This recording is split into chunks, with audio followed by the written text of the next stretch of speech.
The next interview is with John and Ann Zelenka and Paul Lipson. Okay, we're on the air. That's great. Okay. So again, I'm Gene Horton. We're in Bayport-Blue Point Public Library, and it's Friday, May 24th, 2013, and we have sitting around the table tonight 3 guests. All right, so I'll start with the female here. Ladies first. Thank you. Our first guest is Ann Zelenka, and I'll just ask, Ann, where and when were you born, roughly? Okay, I was born August the 25th, 1943. And that was at, 100 years ago? About 100 years ago. I was born at 42, so, yeah. So you were born 43. I guess it was Here on Long Island. South Haven. Oh, yeah. I was originally from Patchogue, born and raised in Patchogue. On What was your maiden Common name? Street. Grucci. Grucci. Yes, Oh, yes. famous name. Yes. My Sure, the father Gruccis. was, the special Fireworks. their family. Sure. His brother was the founder of that, and we all kind of worked together with that. That's at one wonderful. time. I didn't know that. Yeah. And how long have you actually lived in Bayport? I lived in Bayport since 64. I met John in 63 at Our Lady of Snow Church in Blue Point. Oh, nice. His mom knew mine for many years. They worked together in the Patchogue lace mill. Oh, that's And they wonderful. haven't seen one another for about 20 years. So they happened to meet. I was going to a mass that was being said for my grandmother that passed. And my cousin, who lives in Blue Point, had it at Lady Snow Church.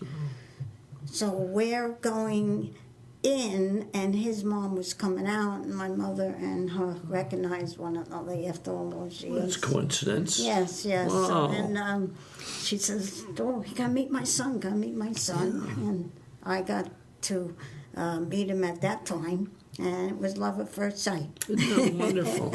That's I wonderful. shook his hand, and then I told my mom, I have to get to know him. Yeah, You know? and you did. And I did. And what high school did you attend? Did you go to a local school? St. Francis. Okay, yeah, St. Francis. Elementary, and then it was the junior high, and then high school was Saxon. I'm not Jackson. sure. Yeah. Oh, that's the names I interesting. forget. Good, all right. It's so long ago. Now we'll go right over, we'll talk to her husband. Go ahead, John, your full name. John Joseph Zelenka. And when and where were you born? I was born in Southside Hospital, and I lived in Bayport all my life. And you were born in 43. 1943, 43. July 27th, 1943. Well, that's pretty good. I was born July 21st, There you go. 1942. Just a little different. Oh, well.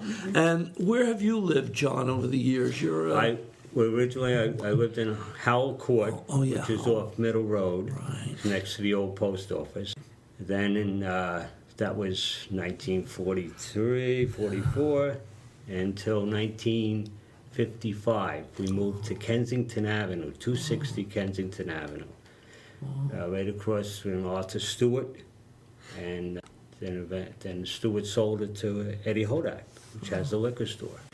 And then we got married. I met Ann, and we got married, and we bought a house, a new development that was being built off of Renee Drive. In 1965, we moved into that house, and we lived there until 1975, which then we moved to Sylvan Avenue, which we bought a place from Ann Yablonsky, who had it since, they had it since 1913, which was the deed. And that even goes back to early 1800s with the authors, so that's quite a Yeah, bit of I history know right there. you did a lot of research on that. Oh boy, we did On some the whole research. block. We worked there for about 8 months, 9 months on that, on the research to get it back to authors. And what high school did you go to? I You went to elementary school on Academy Street, and then the high school, and then I went into the Marine Corps. Oh, isn't that amazing? In 1962, I went in the Marine Corps. I joined on July 20th, and I was 18, and then I went down to Paris Island August 23rd, which I was 19. So I was in there for the period of time, and then we met Ann and got married, and Good. that was that. I don't know if you went.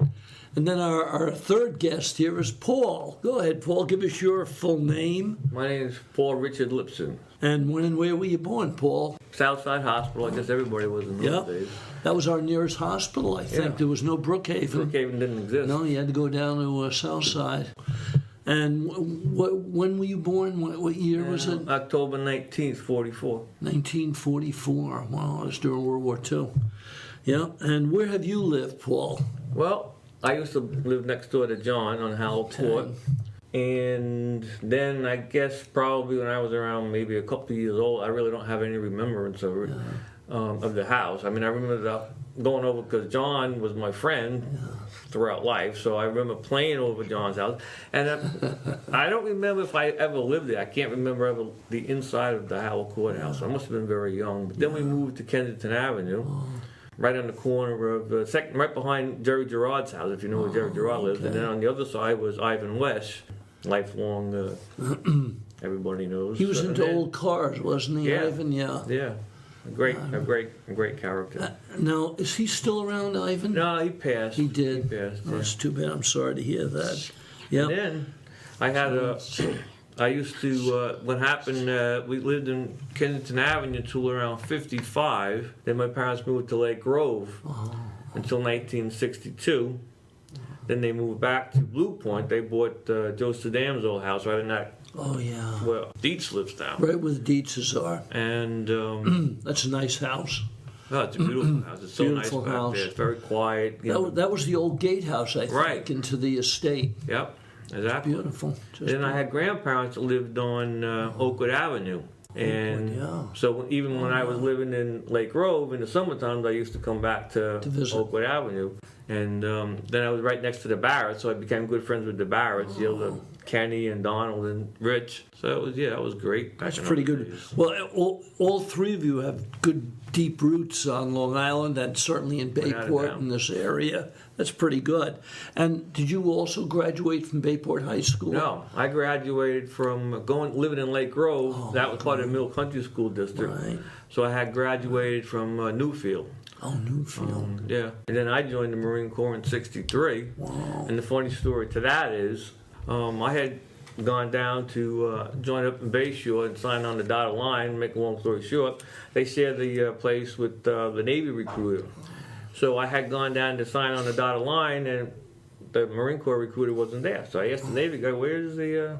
He said, "Oh, he took a leave of absence."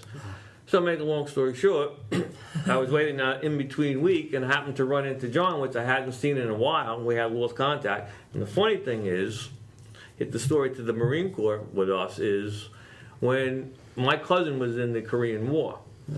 So we used to idolize him. He was my idol, And instead of going out and playing Army, we would always go out and say, "Let's go play Marines," He used to send me cartridges, spent cartridges from Korea and jackets from Japan when he had vacation time. So anyway, when I ran into John, we had made a pact that we were going to join the Marine Corps. And then we had gotten separated for a few years, and we didn't see each other. John, being a year older to me, had already joined the Marine Corps. So I ran into him on Middle Road, and I was saying, "Yeah, I'm joining the Marine Corps." And he started laughing. And I said, "What are you laughing?" He says, "Because I joined last year." He says, "Join up with me, I can get you into the same outfit." So we were in the same outfit together. That's how that went down. And then another thing, a little short thing with the Marine Corps is, John was still living in Howell Court. We were still really young kids. I don't know how old. This was about 53 because my cousin had just gotten back from the Marine Corps. And at that time, when he first got back, he was working for Manta. So we're walking down the street, and we run into my cousin, and he says, here's $1. Go across to Sheen's in the stationery store and buy whatever you want, and don't forget to bring back the change. And I guess he must have said that kidding, But, we're little kids, we take it for real. But the point is, we go across the Sheen's, we both buy comic books. I think they were like 10 cents back then. Probably some donuts and soda and God knows whatever else we got in Sheen's. And the whole total for the two of us came to 89 cents. So I went back across the street to Manta's and gave Jerry my ate for my 11-cent change. Oh, Because you're an honest kid. yeah, you're an honest kid. Yeah. So that's kind of a funny story. Oh, that's funny. Well, let's see, what else? Personal experiences and memories. Like, what jobs did all of you have? What jobs did you have over your lifetime? Did you work in, or My Or were job you- was taking care of 2 boys. 2 boys? That was a We handful. had one child in 65 Oh, yeah. and another boy in 67. My oldest son, John Jr., and Thomas, that was born in 67. So they were a handful, but Yep. I enjoyed it. Oh, very sure. much. Yep. That was a Yep. full-time job. Yeah, that was a full-time job, all right, raising 2 Yeah, boys. and until we Yeah, moved at the, the historical farm that we have right now. My boys were raised over there, and we kind of had a lot of fun. And yeah, I took them to school on horseback. Sylvan Avenue was like a little Yeah, country road country then road. in '75, yeah, and it was lots of fun. So we had, yeah, that's good. many chores to do. They kept busy. I kept busy. and- Sure. and John had worked for town of Islip. He was a highway foreman then. And So, John, tell us about your jobs. I know, you started to lead Yeah. right into that. Yeah, well, he had- I slip. he had, I Yeah, had the relaxing job. He didn't. I don't know. Oh, when I was, used to, when I was around, 12, I did some landscape. I was a caretaker at Clink's Estate, which was the House of Astors. Used to take care of their grounds and Yeah. property and that, and that's when I was very young. And at that time there was a greenhouse in the woods. And I was still going to school. It was like in the 50s, 57 maybe, 56, somewhere around there. And I went in the back, and I was going in the woods there, and I spotted this greenhouse, and I was like, where's that? And then around the greenhouse there was 79 trees grown Trees. in the front. You'll see on the picture, you'll see in the back of me is one of the trees of 79 that I cut down by an axe. And I asked Herman Klink if I could run the greenhouse. He says, John, he says, you can have it. And he says, I said, well, I can't take it home, but because I lived on Kensington Ave at that time. And he says, well, you can use it. So I had to take the trees down, clean the beds, take all the glass out. All the glass was broken and so forth. Thank God my father had greenhouses in his young age. And he taught me how to glaze and that. We grew snaps and mums and that. And that was, I was still going to school, driving my bicycle and running the greenhouse. That must have been a job, though, cutting down 70 trees. Oh, it was. That's a lot of job. trees. You Yeah, have to that be- he That's a actually saved lot. that greenhouse from Yeah. being destroyed altogether. I believe it. So, I Sure. mean, this is jumping ahead to that Yeah. particular time. I don't know whether you wanted to go that No, far. no, wanna you go can jump back anywhere you want. Oh, Oh, yeah. okay. Yeah, town of Islip. Yeah, you mentioned Sure. Tanavise. You mentioned jobs, so I was starting in from the Yeah. beginning with the landscaping as I got older. Then I worked for when I was a kid for Charlie Luff, which is Stone's Roses. They had quite a place on there on Gillette Avenue, and it was Dick Collins, Don Wonkin, Charlie Luff, hell of a nice guy, and he taught me all about roses and growing roses and so forth, cut roses and that. And then after that, I got a job at Fairchild's Camera. I was a machinist, machinist helper, and I worked there. And the fella says, John, he says, you got to get outside. He says, you don't want to be in the building here. And it was like a father to me. And he says, John, he says, get outside. Don't go in the building here and be like that. So I ended up, at that particular time, I joined the Marine Corps then. But then when I came back, Fairchild's Camera had a layoff, and I was laid off. So I still had the greenhouse, and I was running that. And then I ended up, at that time, getting a job on the town of Islip, which in turn I stayed there as a laborer, went into a foreman. I was foreman for 18 years. I retired at 35 years on the town, highway foreman. Now we can go back to the early stages with Paul and I, because I didn't really want to jump that far ahead. But Paul and I, we got together on Howell Court, and at that time, Stanley Olenkowitz, he was in the post office, Stanley. We had a little lemonade stand in the front there when I was a little kid, and Stanley used to always buy the lemonade for me, and I always remember Stanley for that. And that was a post office that was actually north side. Then eventually they crossed the street and they went to the south side. Well, in Bayport, to the left of that new post office, there was Moon. There was a place there that you could buy candy. At that time, you would have a quarter of a cent. You would buy 4 for a penny. You know, it was just a treat. And that was there. And then you go down to Bayport Avenue, where there's real estate, I believe, now. But at one time, there was a house there. Then it was Shands. I always used to go there. Matter of fact, when I was in the service, I didn't have a checking account, and they used to cash my check.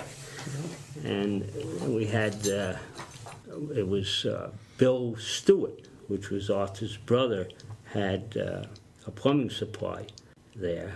And then when we were kids, to the Moons, there was Dr. LeBeau. He was a family doctor at that time. I remember when I was a kid, Stevens is probably Billy Bobby and everybody. We used to play cops and robbers, you know, cowboys and that with them. And what happened one time, we were at the house. They lived on Pollyanna. As a matter of fact, my cousin lives in that house now, Helen Duffy. But we were playing cops and robbers, and he had a dog in the back, and the dog bit me. Well, they just think is to go home right away. And as I was going home, my mother says, anything happened, you know, go to Dr. LeBeau. So I went right down to Dr. LeBeau, and he took it off. And to this day, you can still see a scar on my finger where the dog bit me. But Dr. LeBeau was really a nice doctor. Mm-hmm. When Ann and I got married, matter of fact, he was a doctor that would come to your house. Wow. The house calls, that's how it was at the time. Mm-hmm. So Paul and I had a lot of fun on Howell Court. We used to go into the swamps there. Remember, Paul? Yeah. There used to be swamps across the street. I mean, I guess it's still a little bit of a wetland. I think it is. It was really a real swamp back in the old days. And I remember when they used to have the hurricanes, the trees used to topple down and the vines were on it. Yeah. And being kids, we used to go up there and play tree tag and go from tree to tree, actually without touching the ground, and then go out and slide down the branches that had been taken down by the hurricanes. Back in those days, in the 50s, you used to get hurricanes, sometimes 2 or 3 of them in a year. Yeah. It was a common thing. Not these gigantic ones that you get, though. Yeah. But, so it was a great place to play. And then they had these swamps, and the turtles used to dive down and, I guess, hibernate or whatever they did. But we used to stick our hands and into our arms. But you could feel around, and you could come up with a turtle. And we used to capture these turtles like that. And then I remember one time, John took his father's hip boots, and he's walking down, and he comes. I mean, and they're up to his shoulders, you know, because they're his father's hip boots. The funniest thing you ever saw. It was a real Tom Sawyer's Huckleberry Finn existence. It really was. And when we used to go down to by Gerritsen and Pollyanna, down by Homer's Creek, there used to be a little beach there, and there actually was a beach, much more beach than there is today. You know, I mean, there was a lot more sand in those days, and we used to take a cheesecloth and walk out about 20 feet. It would be up to maybe your chest, and maybe about 10 feet long, and just, you know, come back and bring in all kinds of shiners and killies and whatever else was in there, millions of them, just jumping around, and then we'd be fighting the seagulls trying to grab them for bait to go snapper fishing or whatever I was looking for, you know. But it was great, you know, crabbing. It was, and that was well before, you know, they had Homer's Creek like it is today. I mean, it was just a little creek. You know, no dock, no bulkheading. No bulkheading. No bulkheading then.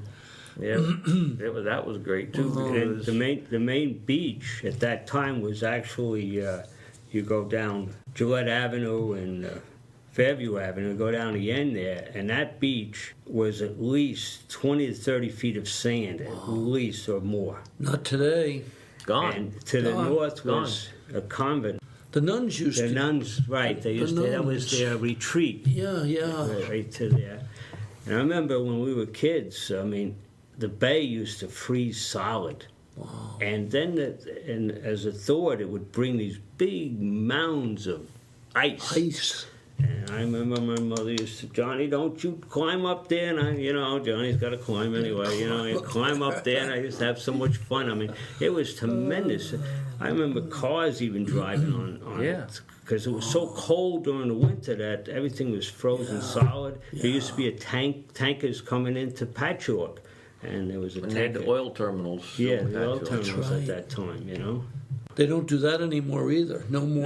No more than that. But they used to actually, the icebergs used to go out there and always make a channel just so the oil tanks could get into Patchwork River. What the tankers come in like 3 times a week, or? I'm not really I sure don't how know often either. it was. But I know when it got frozen like that, it was not uncommon for the bay to be frozen back Sure. in the old days. I mean, Sure. I heard stories of people driving across in the old Model A's, and some of them breaking through the ice. There's probably a few cars still out there. I think they're buried. still out there. Yeah. Under. But yeah, they used to put I don't That's know, probably at amazing. least once a week, I would think, for the oil tankers. And then we go back to like Manta's garage there. I remember that they just started selling Triumphs. You remember Triumphs and the motorcycle I was very enthused about. And Manta's garage used to come right out to the road almost. It was only a sidewalk and then it was Manta's garage. That's how close it was there. Yeah, a lot of that building is long gone. Yeah. Then after, when we moved to Kensington Avenue, there was Grace Smith. And I was about 12, I guess, 11, 12. Grace Smith used to be an old-timer in Bayport, and she taught piano. And she took a liking to me, and what it was at that time, she had an outhouse, she had a potbelly stove, and she taught me how to make a fire.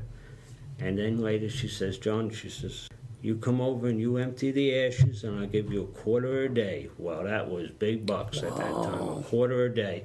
And after school, I'd go there and I'd shake the stove down. I'd go in the outhouse. And then one time I told my mother, could you have a newspaper? And then she says, Johnny, what do you want newspaper? Yeah. Well, she's got to use the newspaper in the outhouse. Yeah. And my mother was all, oh, no, you don't. You bring that toilet paper to her. Take a toilet paper. And that was my job, was to go in the outhouse. Yeah. And I brought the toilet paper there. But they used to use regular paper at that time. It was unbelievable. And that was heating. It was a potbelly stove. In the parlor, there was a lantern type of kerosene for lights. And then she had the stove, which was wood and coal. And if the fire went out, I would get 50 cents to make a fire. Now, it takes a long time to build up the bed, to get it up, to get the coal hot enough, and so forth like that. And I learned a lot about potbelly stoves at that time. And where do all the ashes go, John? You use them in the driveway, or? Well, she didn't have a car at the time, but we used it going back to the outhouse. Oh, that's to the what she told like me. a path? Just put it on there. And, matter of fact, that makes a good bed. Yeah, it does. It really does. When I was on the town there, that's what we used to do in 64. We used to go down to the different hospitals where they had cold ash. And that's how you used to fill a pothole, with Fill it. regular Sure. ashes from the fire, from coal. And that was in the 50s. And I remember one time listening to WLK, and they announced that the last locomotive, coal-fired locomotives, leaving Sable. And I ran down the end there, and I looked at the last locomotive going down. And that's where Hans and Katie is. I remember Hans and Katie on the corner there. I remember their horse, and they were nice. They were very nice people there. Yeah. And then the railroad went diesel. then it went diesel. Right, that was I it. remember when it went diesel. That was the big thing to see the was new diesel big. when they first started. Hey, Yes. look, there's a new diesel. new within a diesel. short period of time, Yeah. all the locomotives were gone. I can remember putting pennies on the tracks. Oh, yeah. Well, we used to always put pennies on the tracks, and the train would go over and flatten them. You know, and it was like change for a kid. Yeah. But we used to do that down by Lotus Lake. Oh, We used, yeah, right. we used to go swimming because when I was in the Tracks. summertime living on Oakwood Avenue. Yep. That was the focal point. We were around the corner and we were out. Sure. And that's when they had the rope out there hanging, and we used on the tree limb. And we used to swing out on that thing about 10, 15 feet and let go. It was great. It was great. Yeah. Again, it was so Huckleberry Finn. That was like summer fun. Yeah, without a doubt. I Yep, mean, every summer summer I used to fun. come up, even when, like I said, when I was living in Lake Grove, but I had friends over there too, but I still always had those roots to Bayport and Bayport. Blue Point, always. And what Yeah. about the girls, Ann? What'd you do for fun? Like in the summer? What did I do for Yeah. fun? Way back in time? Way back. Way back in time. I have to think about The beach? About that way back in Do you ever time. go I used swimming, to or- always take my boys down to the Bayport Beach. Oh, Bayport Beach. Newport Street. Like that, and we'd stay there a good half a day. Yeah. We'd get up early in the morning sometimes with their friends and go fishing at the dock. Sure. I had all their friends over one time and says, well, we're going to get up early. We're going for 5 o'clock. We're going to leave. Yeah. So they said, okay, we'll be up. Yeah. So, of course, I was up first. And then I'm waking them all up and they're moaning, right? They don't want to get Come up. on, don't you want to go fishing? Right? Then finally they did. We go down there and have a lot of fun. Yeah. It was a lot of fun at the place that we live at now because we had all the woods behind us. Sure. It was, lots for the boys to do. Oh, yeah. And they built forts and different Forts. things. How about the pony with the school? The pony, my son took his pony. Really? We always had ponies and horses. Yeah. Yes, Tommy. He rode the pony to school. And he tied it up at the bike rack. And he left water for it, food. And teacher calls and says, oh, I just want you to know your son left the pony down here. He tied it to the bike rack. forgot, So we huh? had to go get it. Wow, I had to go get the But pony. he didn't think anything of it, No, no. All the other kids would take their bikes and Yeah. that. And I remember them saying, oh, Tommy, you're so lucky. Yeah, I want a pony. I want Yeah. a pony. Because after the bikes didn't mean Sure. anything to them. Yeah, I But they all remember that. the, That's the great. kids used to I wish they had a come picture of that, the horse tied up at the bike rack. Yes. That would have been a great picture right outside the school. And then we had others that would get out. I had a horse, and he'd walk down Sylvan Avenue, and he'd go into one of the neighbors' yards, and they would call me. I think your horse is here. I said, oh, really? Oh, yeah, he got out again. All right. out. She says, well, I gave him a carrot, and now it looks like he's turning back, and he's heading back home. And he actually was. He was heading back home, walking down Sylvan Avenue. Wow.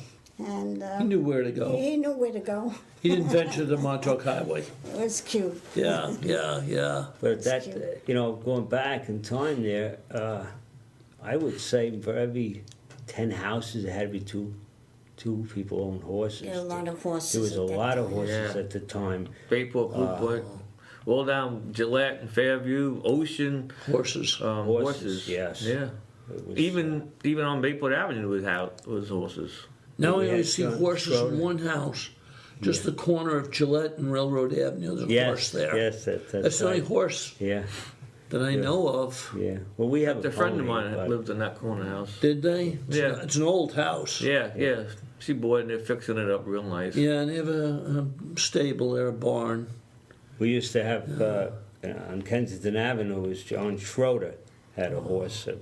Paul knows because Paul rode him too, and I never forget Big Red. the time. Big Red. Arabian. He was a big horse. I never forget. He the didn't like time. to get ridden though. Oh, he didn't? Oh no. Ooh. This horse used to rear up and actually Ooh. hop backwards. Oh. Yeah. We're only little kids. To throw you. You know, we have no concept of the danger. This is a big 1,200-pound horse hopping backwards. He just didn't want to be ridden.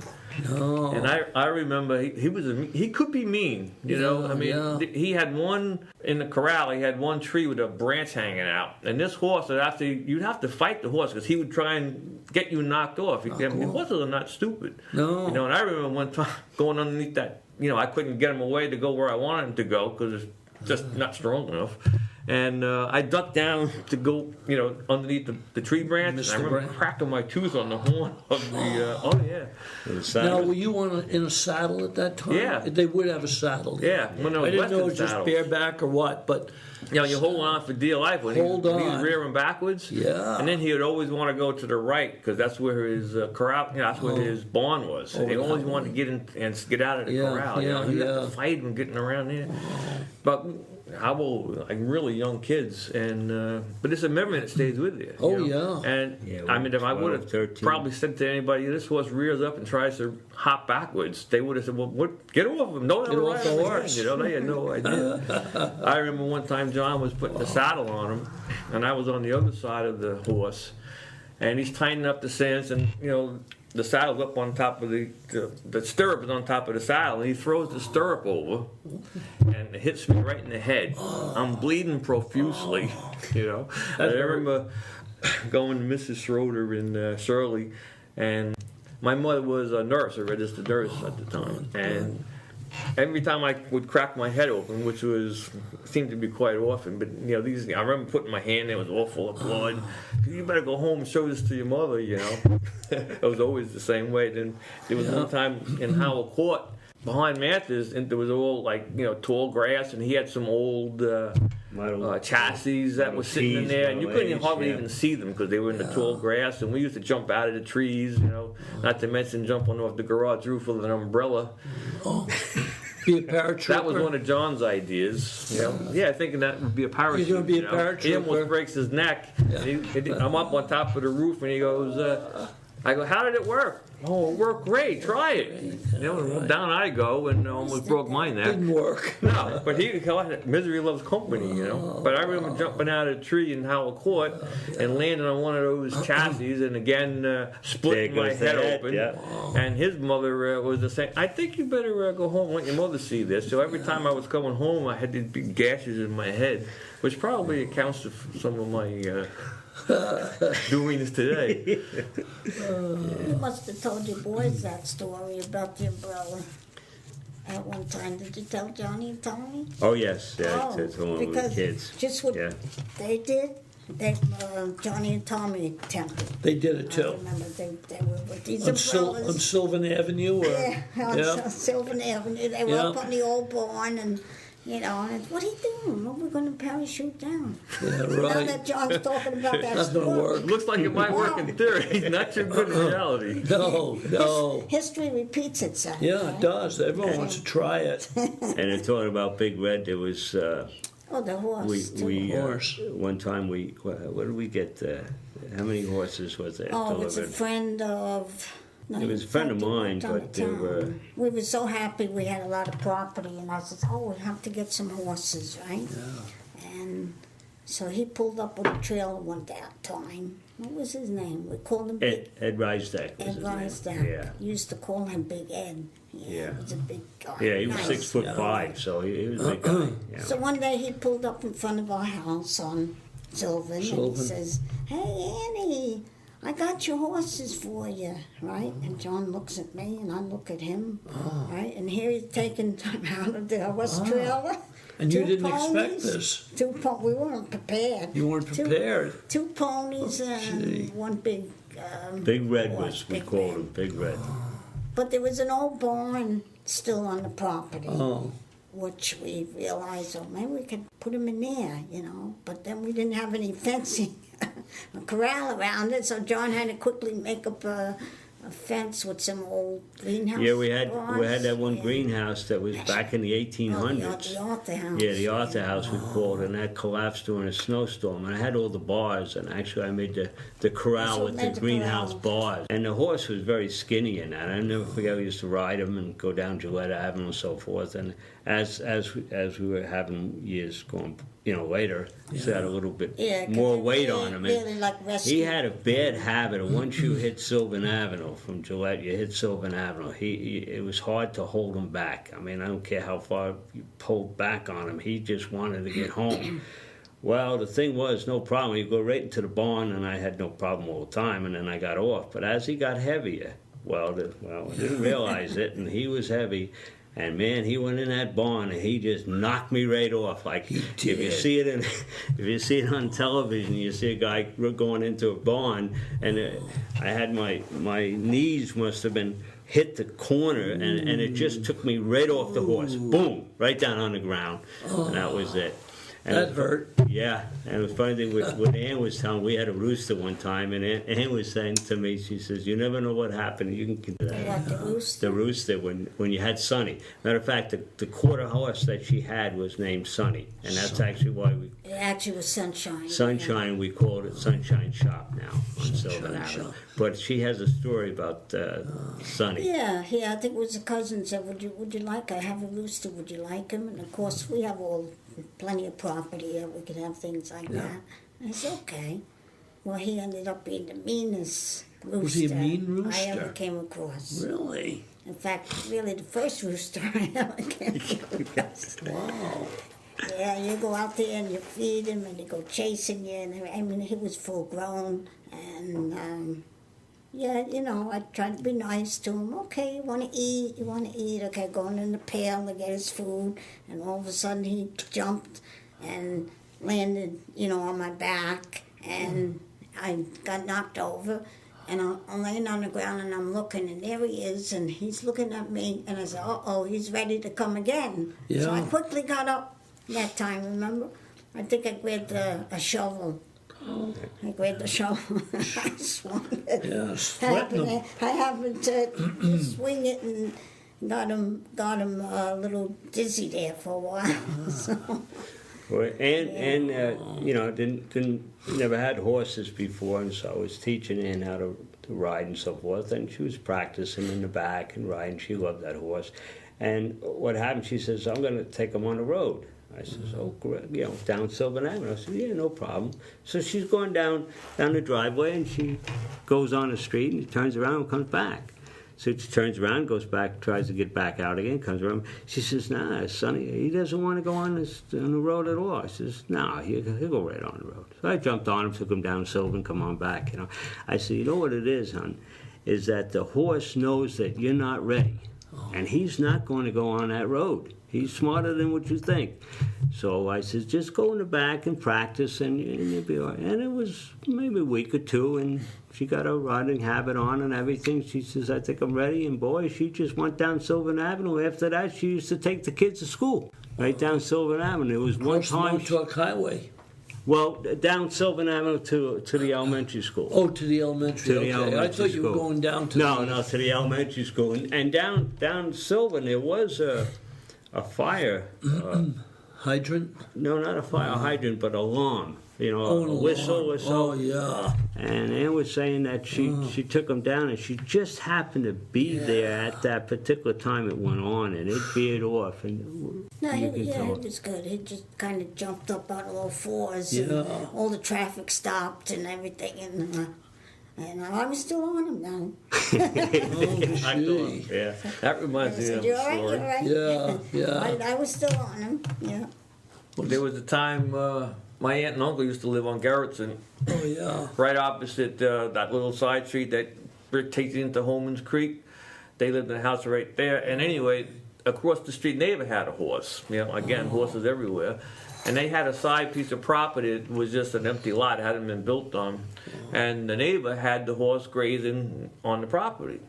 So, of course, I don't remember exactly how old I was, probably around 13, 14, something like that, in love with horses. Yeah. So the horse was grazing next door. I jump on this horse, because he's bareback. You know, it doesn't mean anything to me. But unbeknownst to me, he's not being ridden because he's got some saddle sores. So when I first jumped on for a couple of minutes, I guess he was okay, and then I must have like hit one of those saddle sores, and this horse went crazy.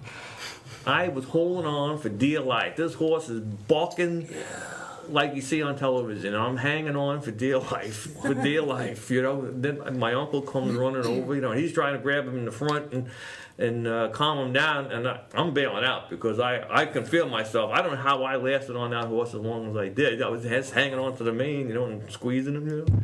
My uncle came over and he's trying to calm him down, and I saw my chance to get off. I kind of like put my hands on his shoulders and went for it, you know, before I was going to get thrown off. But that was a funny experience looking back. It wasn't so funny when it was happening, though. No, I bet not. No. No, I shouldn't have saddle went on him in the sores. first place. No. I had really no permission. Yeah. You know, but I just saw the horse there and said, oh, jump on the horse. Sure. Why not? You know. Any other memories of Bayport or places or people Well, that you knew? a lot of people don't realize that if you go down Middle Road over the bridge, Okay. and it's actually the south side, where's Bill Brown with fish bait tackle. He used to have his tackle place down there, not towards the bay, but over right down the Middle Road. Really? He used to take like you going into, let's say you'd be going east, and you just before the bridge you would come down onto the onto the bottom, where that was Bill Brown's bait and tackle place. You remember that? That's where we used to go. That's where we used to go. And a lot of people don't remember that. And that was there for years. Did he sell fish down there? Was that the guy? Well, mainly bait. Bait. Yeah, he probably did sell Yeah, fish, yeah. but we used to go down there for bait. And you could go down Browns River all the way to the end, right down to Middle Yeah. Road at that time. Yeah. You know, it would be, I remember Billy Slosher. He used to take his outboard motor at the time. He used to pick it up a little because he was able to get there to get the bait, but it was very low. Yeah, if it was water. low tide, you're probably Yeah. going to be behind them now. And then eventually he moved up further and had the little, he had rowboats that he would Yeah, rent he used to out. rent And That's right. We used to go crabbing all the time in Browns River. At the bridge? Right? No, at the other end, we're actually going towards the bay end. Okay. From there to about where Browns used to be. That was a great area, especially with a flashlight. You go out there at Yeah, nighttime yeah, and find at it, and night. they would come right up and scoop them right up. It was great. We used to do that all the time. Yeah. And the bay wasn't dirty like it is now. I mean, it was a lot cleaner. Oh, yeah. Yeah. Used to get blowfish. I never forget the time my father had a little. This was on Holman's Creek now.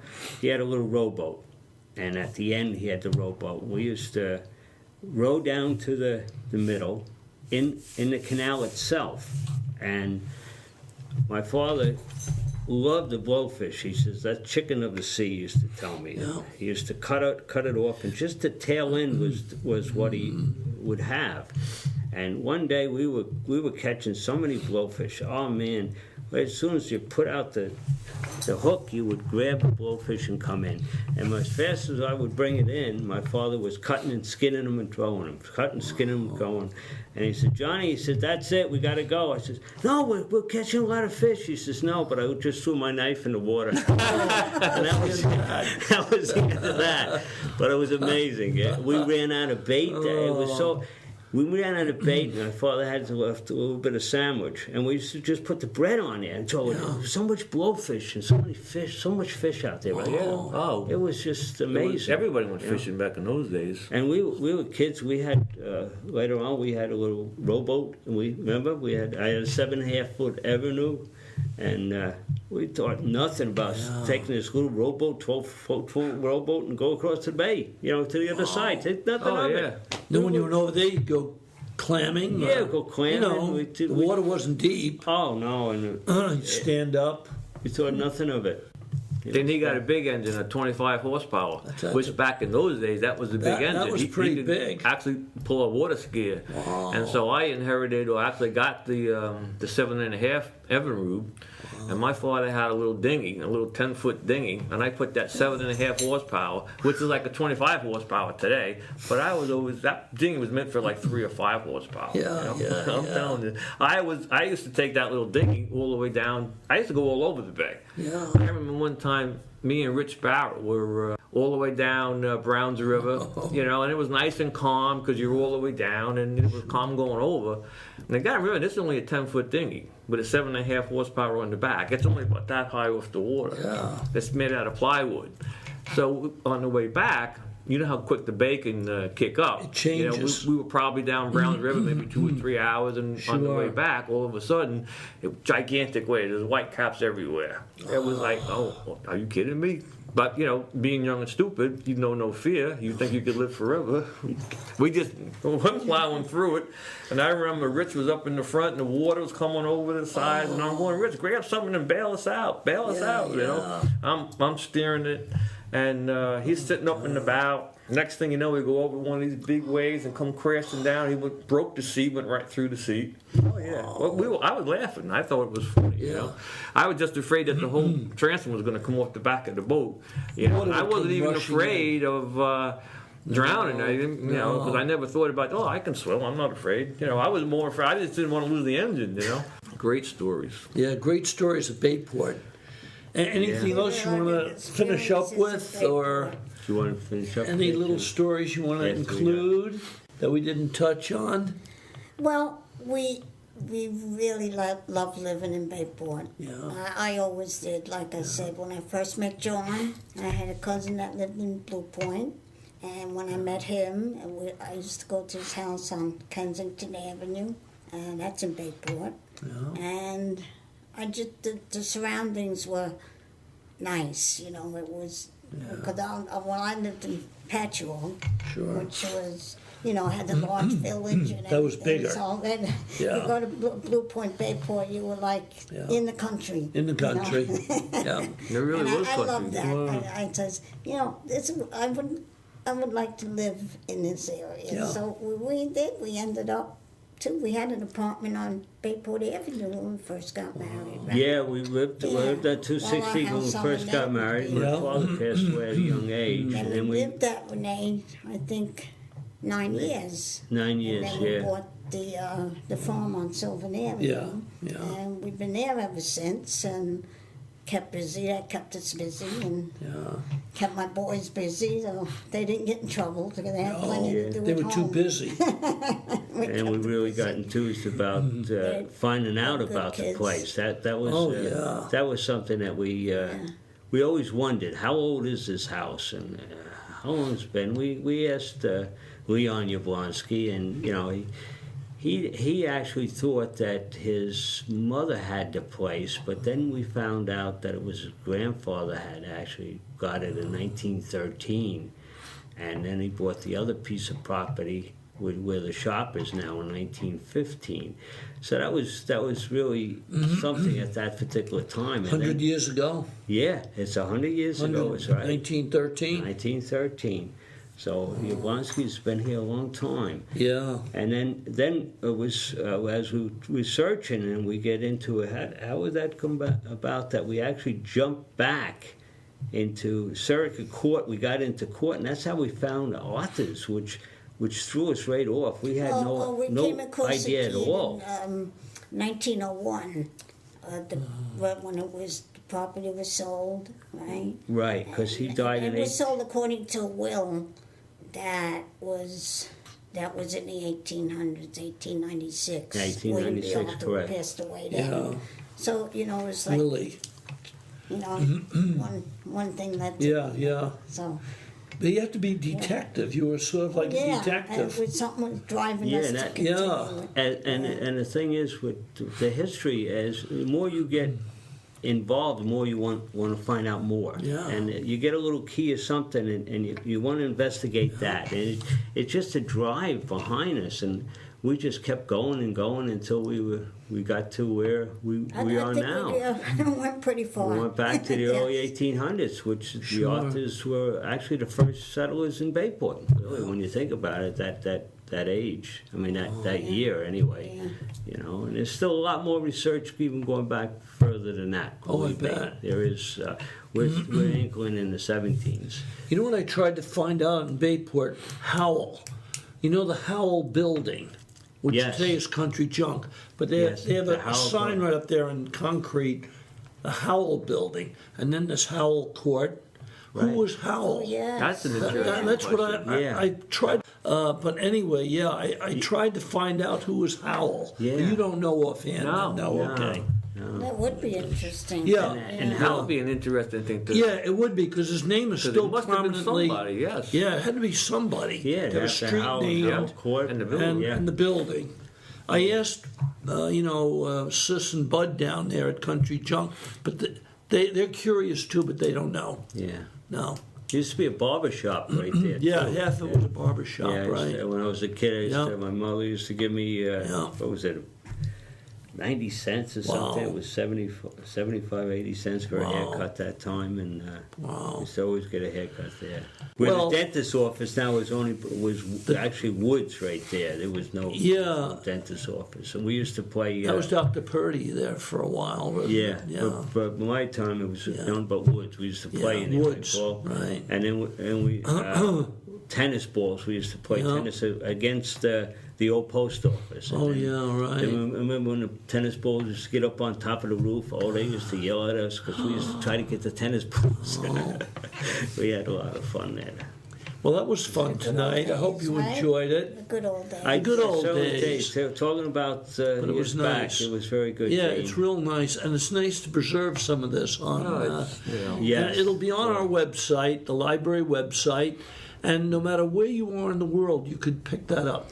You know what's an Isn't that interesting amazing? thing, and I don't have any facts and figures, Yeah. but I bet if somebody did some research, you'll find that people that grew up in Bayport and Blue Point, if at all possible, they stay or come back. They gravitate. You know, yeah, without a doubt. Right back to Bayport. There's a thing about people that live Yeah. and grow up there that always know. try to live there.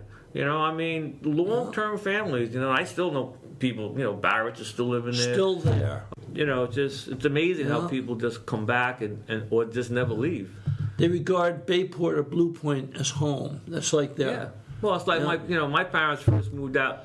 You know, they had the gas station in 1936. They moved out Montauk Highway, where the Hess station is now. Oh, Hesses, yeah, And, that's right. Yeah, there used to be a little Sure. apartment. I remember that top building. and bottom, and that's Yeah. where my parents actually lived. Wow. And then my grandparents bought the house first, I guess, on Oakwood Avenue. But always, when my parents finally moved to Lake Grove, you know, my mother wanted to breed dogs, and I think that Yeah. was the main reason why they moved there to buy a piece of property that had almost like 2 acres. Bigger So she bred property. dogs for about 7-8 years, and then Yeah. I guess when that came to an end, it was back to Blue Point. That's and that's the point. People always come back. You Yeah. know, it's just amazing to see. Do you ever go to the school reunions at all? They have that multi-class reunion or something. No, Gina, I haven't. Some do that. But I you're think right. class reunions are great, but you know, I grew up or graduated from Newfield, and that was in Newfield. 1962, which I think was their first class. Yeah. And for some reason, there's never been No reunions. No, which is kind of strange. I think, Yeah, you know, yeah, but, most the schools. leadership, I guess, nobody took it. Yeah, classes. I actually hung out more with the class of '63 only because I had taken an auto mechanics course. Oh, okay. So you half knew your day that. was in auto mechanics, Yeah, and yeah. being as that was the first year, I think there was 3 seniors. You know, the first year we had it was out in Station Road in Bossies, one of the early automotive places that they had. And then the second 2 years, when Newfield opened up, they had their own auto shop. So we spent the last 2 years there. But there was only, I think, 3 seniors in that class, and then all the rest of them were juniors. So I actually became more friendly. I went to their prom and, just kind of hung out with them more. But I graduated like a year earlier. Right. Well, hope you enjoyed it. It was Yes, a nice, Gina, thank you very much nice for the program. opportunity. And thanks again for coming in. It was really wonderful. This marks the end of the interview with John and Ann Zelenka and Paul Lipson.